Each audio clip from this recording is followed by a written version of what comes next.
pagi anak-anak, bagaimana kabar kalian? Oh iya, tentunya kabar kalian baik-baik saja. Sebelum kita mulai pembelajaran pada pagi hari ini, marilah kita berdoa terlebih dahulu. Berdoa dimulai. Berdoa selesai. Baiklah anak-anak, sebelumnya kalian sudah belajar tentang manusia memanfaatkan sumber daya alam dari lingkungan dalam usaha pertanian.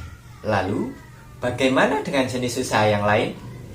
Marilah kita belajar tema 8, lingkungan sahabat kita. Subtema 1, manusia dengan lingkungan, pembelajaran keempat. Tujuan pembelajaran hari ini menjelaskan jenis-jenis usaha dan keberagaman sosial yang ada di masyarakat. Ayo, simaklah video pembelajaran berikut. Ada bermacam-macam jenis usaha masyarakat Indonesia. Jenis usaha itu ada yang menghasilkan barang, dan ada jenis usaha yang menghasilkan jasa.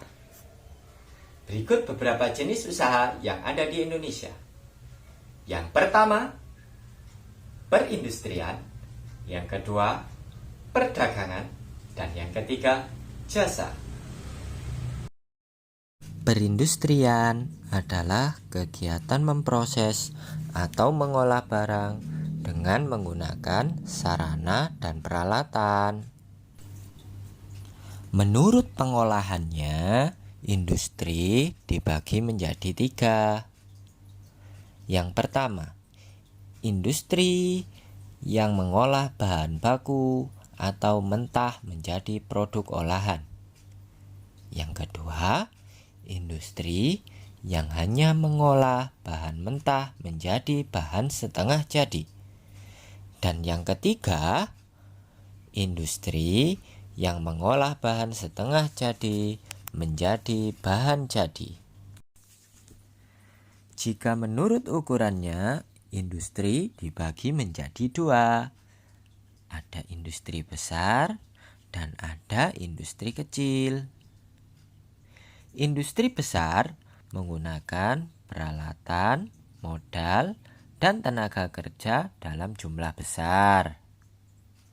Contohnya antara lain industri baja, industri mobil, dan industri tekstil.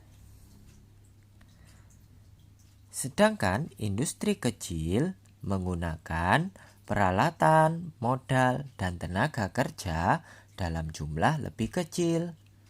Contoh industri kecil antara lain perajin mebel, pembuatan tahu atau tempe, dan perajin keramik. Selanjutnya, yang kedua, perdagangan.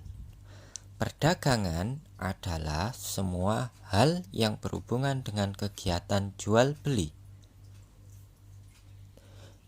Pedagang membeli barang atau jasa dari suatu tempat pada waktu tertentu, kemudian menjualnya ke tempat lain dengan tujuan memperoleh keuntungan. Dengan adanya perdagangan, produsen menjual hasil produksinya kepada konsumen.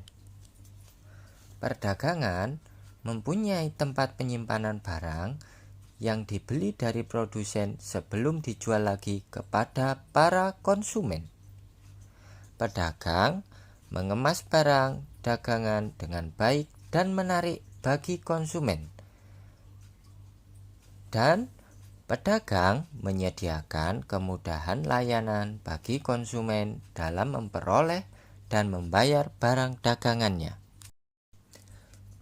Berikut ini adalah contoh perdagangan, kegiatan jual beli di pasar, dan kegiatan orang yang belanja di toko swalayan. Dan yang ketiga, jasa.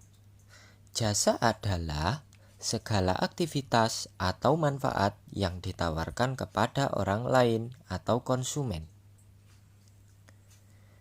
Jasa mengutamakan layanan yang baik kepada konsumen, membutuhkan keahlian khusus sesuai jasa yang ditawarkan, dan menjaga loyalitas atau kesetiaan pelanggan.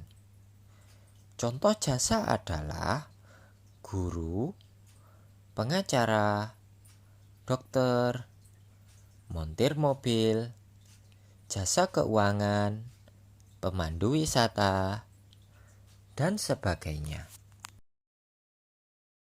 Anak-anak, sampai di sini dulu ya pembelajaran hari ini. Jangan lupa kalau keluar selalu menggunakan masker dan cuci tangan sebelum makan. Terima kasih, sampai jumpa lagi.